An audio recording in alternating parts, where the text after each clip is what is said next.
വാദികൾക്കും രാധാചേട്ടൻ എന്നാണ് AN രാധാകൃഷ്ണനെ BJP activist കൂടിയായ ലക്ഷ്മി കാനത്ത് വിലയിരുത്തിയത്. ചോദിക്കുന്നുണ്ട്, സിനിമയിലൂടെ തീവ്രവാദം വളർത്തുന്നതും നക്സൽ മാവോയിസ്റ്റ് ആശയങ്ങൾക്ക് പച്ചക്കൊടി കാണിക്കുന്നതും തിരിച്ചറിയാൻ വിവാദങ്ങൾ ഇടയാക്കുകയാണ് എന്നും അവർ പറഞ്ഞു വയ്ക്കുന്നു.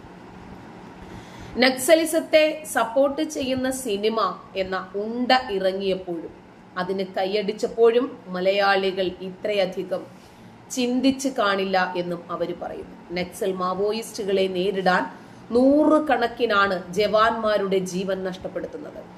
അപ്പോഴാണ് നക്സലുകാരെ വാഴ്ത്തുന്ന സിനിമയ്ക്ക് നമ്മൾ ടിക്കറ്റ് എടുത്തിരുന്ന് കൈയടിക്കുന്നത്. ശരിക്കും കൈയടിച്ചത് മമ്മൂട്ടി എന്ന മഹാനടനായിരുന്നു. മമ്മൂട്ടിയുടെ അതിലെ അഭിനയത്തിനായിരുന്നു എന്നതും വസ്തുത. ഇത്തരം തീവ്രവാദികളോട് പടപൊരുതുന്നതിനു വേണ്ടി അവരെ അമർച്ച ചെയ്ത് ഈ രാജ്യത്തെ